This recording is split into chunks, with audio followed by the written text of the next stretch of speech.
In the Newsroom is a production in partnership with Studio Stillwater.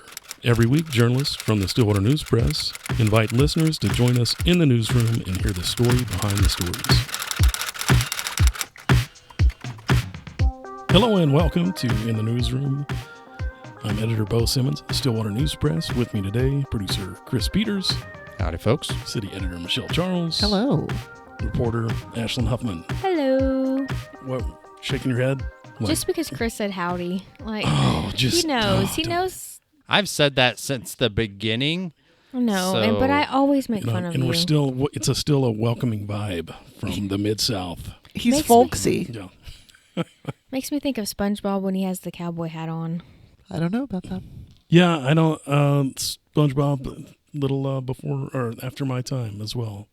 Oh, so you're the only millennial / Gen Z that's got it. Yeah. I've seen a lot of SpongeBob. My kids watched it, so and I admit I probably sat there and watched it sometimes after they left the room. Oh man, I'm kind of a SpongeBob fan, actually. Oh, who's your favorite character? I do love SpongeBob. I also enjoy Sandy Squirrel. Okay. She's spunky. Mm-hmm. And then, sometimes I relate to Squidward. And she's a squirrel living Dude, I'm 100%. underwater. Actually, I think Beau is Squidward. If anybody was Squidward, it would be Beau. Oh no, that crushes me. References I have no idea. I'm devastated. Right. I would be SpongeBob. And you know what? I think during the Mid-South, everybody was kind of SpongeBob. Yeah. And you definitely have main character syndrome, so that lines up. No. Actually, I'm sorry, but I'm the main character. See, does that not make you think of SpongeBob when he says howdy? Oh, I don't know. I'm warning you, SpongeBob! Look, Patrick, I'm Texas. Howdy, y'all. I'm Texas, too. Okay, What's going on, Beau? What is going on? What's happening here? So what has been happening? What did you guys do this weekend? What did you guys do this Wait, weekend? why are we going back to Mid-South? What? No, we're starting. Do you not there. understand? We're in a time loop now. We have got into a weird time loop because we started rambling. We started about in the middle, Mid-South, in the middle. We had the Mid-South bicycle race this weekend, which is much more than a bicycle race. I mean, that's really doing it a disservice. It's become a real endurance event with various running events. We've got people who are doing the double, which means they basically run an ultra marathon and then turn around and ride 100 miles on a bike the next day. We've got people who are challenging themselves in all kinds of ways. I saw the post for the DFL earlier today, and the guy's bike broke, and he was left with one gear, and he rode the whole course with one gear, and it took him more than 14 hours. This is what people are doing. But the Mid-South, it's just become its own thing. It's like this crazy sort of experience that people come here to have. I loved everyone's energy, honestly. You could just tell how excited people were to just be in Stillwater and be at this event. So see, this is what makes me so happy that you were able to cover this, because you came to us as the pandemic was beginning, and you have not gotten to experience Stillwater like normal Stillwater. A lot of our events, a lot of the way the community gets out and mixes and mingles and does things, it's just been very different for you. You've been at the courthouse or you've been here in our office, and that's been about it. And I kind of feel like you've not really gotten a true picture of what Stillwater is like. Yeah, not at all. So this was very nice. I was excited. The other thing, I'm trying to think now, I bet probably my first year ever with sort of full-time job in journalism, I probably did more in-person interviews than I did phone interviews. And that's just, I don't even, industry-wide, I don't even think that's a thing anymore. Right.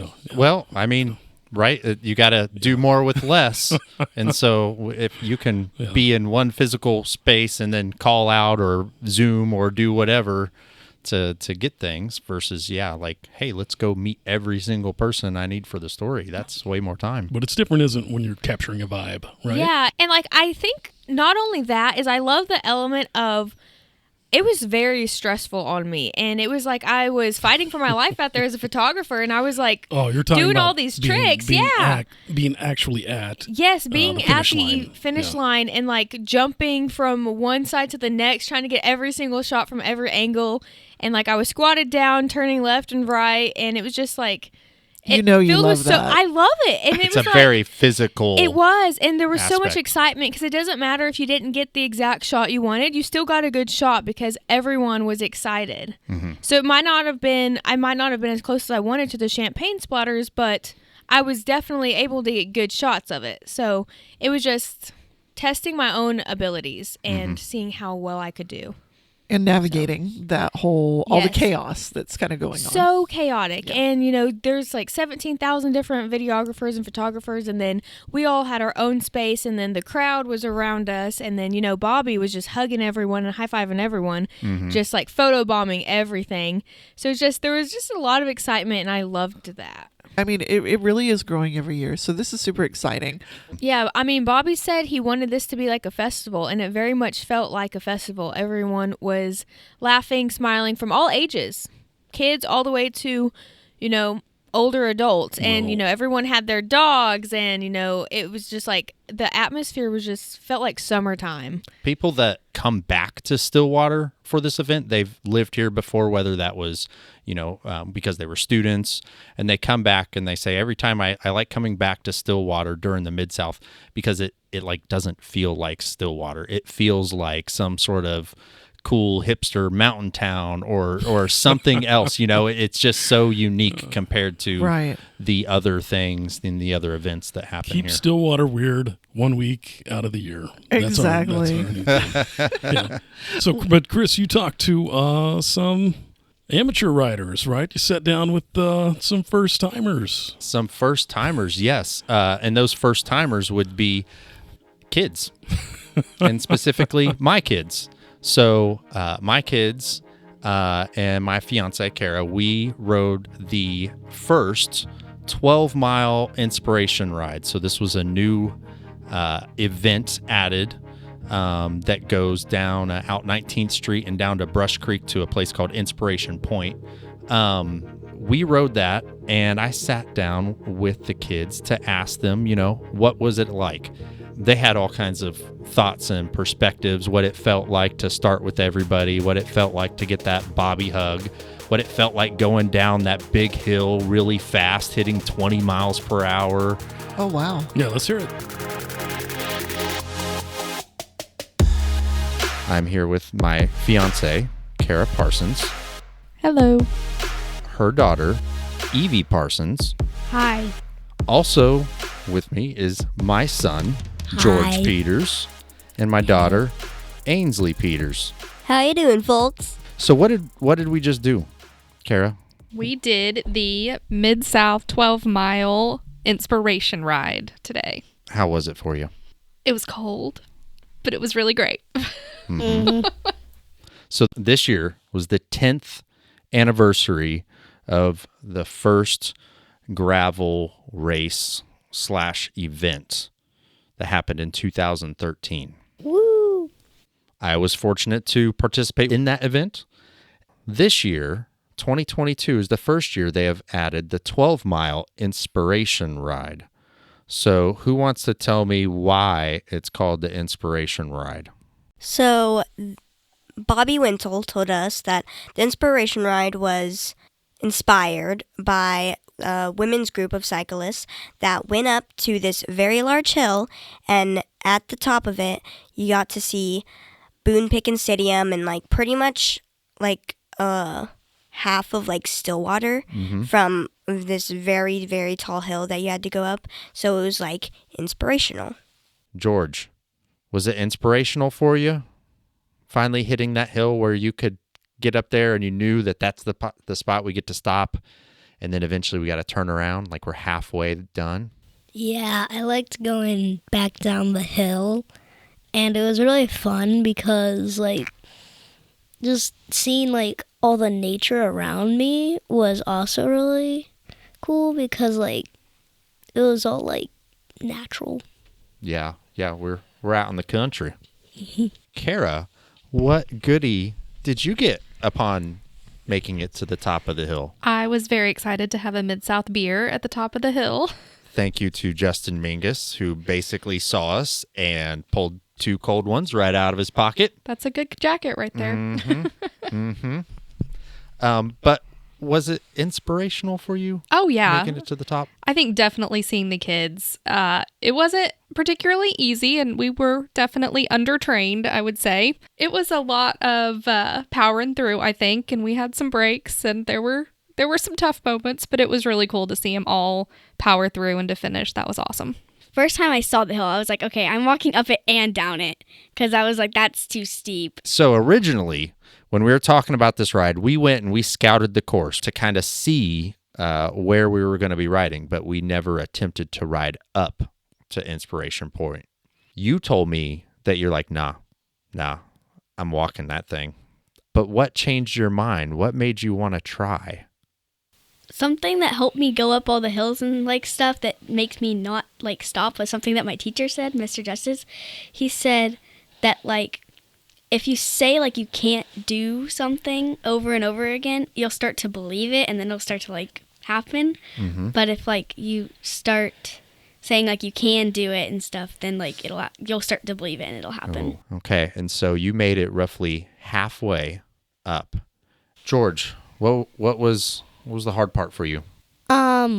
Probably like going up each hill, and like sometimes like I would just want to like bail and then just walk back, but I didn't. So, Kara, this race was not exactly how you planned. No. I was really excited. I wanted to ride my Surly Bridge Club. Definitely had not prepared as much as I needed to, but was excited I was going to do it. And then I've been dealing with a knee injury, so I ended up riding my e-bike. But then it was good because I could Sherpa for everybody, so my little leopard front basket was completely packed. We brought like probably as much snacks as the aid station had. Oh, yes. I had bike. multiple almond butter biscuits and nut mixes for everybody. We could have had snacks for days. Yep, we could have gone on a much longer ride. Chris, what was fun for you about this ride? What were your high points with the kids and stuff? Oh, the whole thing. I mean, the whole thing is really like a dream come true, like something I had always imagined doing, especially with my kids. And then when we did it, and then as soon as I saw Evie power up the local hill here and like cry her way up the hill, that now she's like, that's not such a big hill anymore. But she didn't quit. I knew, I was like, oh, I think this is possible. And then when Ainsley and George, you guys, got on your bigger bikes and you start riding, I'm like, oh, they can definitely do this. So the timing of having this 12-mile ride, the first one, was just serendipity. But it also feels so good, especially coming out of these last 2 years, to get out, do something, see people, like whatever new normal is. This was a good part of new normal. For sure. What were you feeling when you came around and you saw the finish line, the music, everybody cheering, the cowbells going? After I turned that corner and everyone started cheering and Bobby like called our names out, and just like hearing him like yell my name over the speaker and everyone cheering and clapping and stuff was like really exhilarating and exciting. Okay, so a little bit of edit there. That wasn't Bobby's voice you heard. That was Mr. Trevor Stewart. Sorry, Trevor. Sorry, Trevor. Whenever I came up and I saw the finish line, I was like, I actually did this. And then I also was like, I felt like, I don't know, I just felt like everybody kind of knew me. And I was like, I just like, whenever he said my name, I was like, I was just happy. I was just excited for it to be over. Also, what I was going to say, but then I kind of forgot about it, Bobby just comes over with this big, wide open hug. And I'm like, it's crazy how he like does that to over 2,000 people. But like, he's just so proud of everyone. And it's like so wholesome. and great feeling like in your chest bones. It's about having your heart filled. He's a person who fills other people's buckets. There you go. Kara, how was it for you coming across that finish line? It's your second finish now. Yeah. So it's my second. We did the Mid-South 50 in 2020. That finish line is one of my favorite memories of all time, I think. That was a great feeling. This one is super cool because I got to do it with you all. So I think just as emotional in some ways, after the 50, it's emotion because everything you have hurts and you're dying. This wasn't that bad. This was just like, this is so awesome to watch the kids do this and to know that they really put their hearts into it and finished. And it was just awesome. It was an awesome experience. I was just going to say that, like, if you have friends or family or something that you think, like, that they can do it, do it. Oh. Throwing out a challenge. I didn't really say, but I mean, George Evie is 10 years old. Ainsley's 12. So yes, young kids, and I believe we saw even younger kids than you guys doing the ride. So yes, the Mid-South 12-mile Inspiration Point ride is the perfect intro to gravel. You got enough of a challenge. It's just a great fun route. I think this is probably going to be one of my favorite days of this year. Awesome. So I'm kind of sad for the day to end. Well, we got to go ride a mechanical bull and experience the finish line. This party ain't over yet. Very cool. Very cool. Very inspiring. I'm inspired to, I don't know. Keep talking crap. Yeah, that's it. All day, every day. I like hearing your stories about things that you guys are doing. That's great. Other people's physical feats. Oh yeah, I say what is news? News is it's whatever's happening in the day. Yeah. Is that what is it that? is? It is. Events See, of the day? What we did last week, where we know which bills have gotten sort of the go-ahead, what might be passed through committee, what's going to be heard on the floor. So it's sort of, we've spent a little time with that. Ashlynd's looking into legislation for the first time. Yeah. Yes, I'm actually liking it, honestly. We've talked before about expungement without actually knowing what the law was going to be. The language of that bill had not been written yet. Yeah, they discussed it back in September of last year. They did an intersession on expungement and looked at if anything could be written into law for expungement. And turns out it can be, and it did. And it actually passed to the committee, right? And expungement is? Expungement is the sealing of one's record. And it criminal record specifically. Yes, it doesn't include violent felonies, sex crimes, anything like that. Yeah, so expungement didn't change, but the process has been they're making sped it more up modern. Okay. They're modernizing it through technology, making it a little bit easier, more cost efficient for people. The expungement process is very lengthy. It's very expensive. And it requires a lot of patience because you have to go through lawyers, you have to do the lawsuit, you have to take off work, and it costs thousands of dollars. So, Ashlynd, I have a question. So is the idea that previously expungement, even if you would have qualified based on your offense, was kind of out of the reach of people who didn't have as much money, didn't have resources, have to actually be at work to get the money to pay their rent and all live. of that, and can't afford a lawyer. Exactly, all of that, and not knowing if you do qualify, because there's a lot of people that don't know if they do qualify, and so this will kind of cut down to where people will be able to figure out more if they're eligible without having to go and do independent research. Now they have to do all that. They have to seek out all the information themselves. And if this passes, then it'll just be more helpful for people. Yeah, it's essentially automated in sort of the first steps to getting there. And you got to imagine a lot of people with indigent defense or, public defenders, they're going to get you through those sort of first steps or whatever, but you're not going to get a lot of follow-up legal advice, after conviction or after a plea deal or that kind of stuff. So this just sort of speeds that up. But it's, what is it, passed the House and moved to the Senate. Last week. Right. Okay. Yeah. So are we at the point where everything has switched houses then?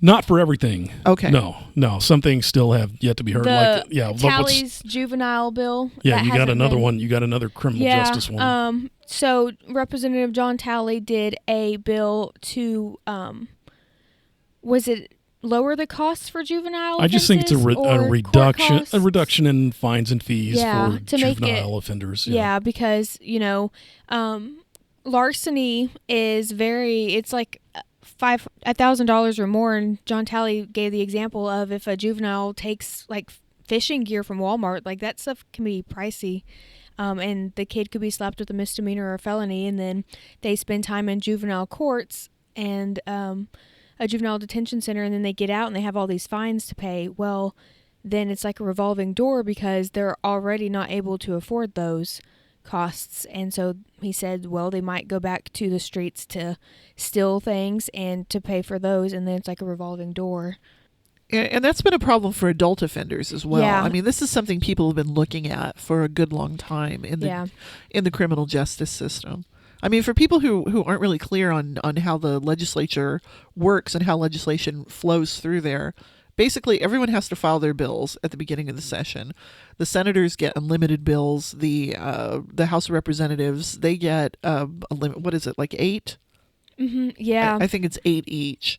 And then it's basically got to be heard in committee in order to even move on to the floor for debate. So more than, so thousands of bills are filed every year, and maybe hundreds are heard.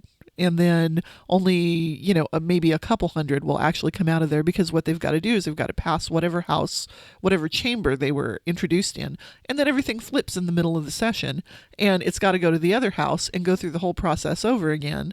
And then if both houses approve it, or both chambers approve it, then it goes to the governor, and the governor signs it or doesn't. Yeah, another representative actually asked Talley to carry this out because he had too many bills already. So that's a good thing that you pointed that out, because they do only get a certain amount of bills. Now, how many they get, I'm not familiar with that, but and I'm leaning hard on Schoolhouse Rock as we're talking about this, by the way.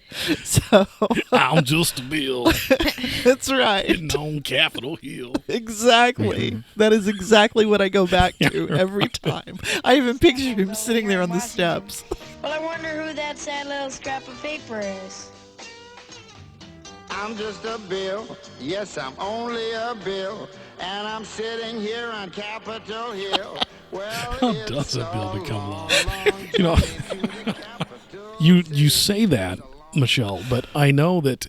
How many readers, when we were doing the when Ashlynd had that story with Senator Duggar and mentioned the lobbyist and that, like, a lot of people don't even sort of have that sort of understanding of how bills are written. It's very confusing. A lot. It really is. So many people just assume that the man or woman that they've sent there is going to write all these bills for them, and it just, I mean, I was that's under that super impression rare. before I wrote that. It was mind-boggling when he said that someone else wrote it and he just carried it out for them. I was like, why are they called authors? If they I would put my name on it, it'd be.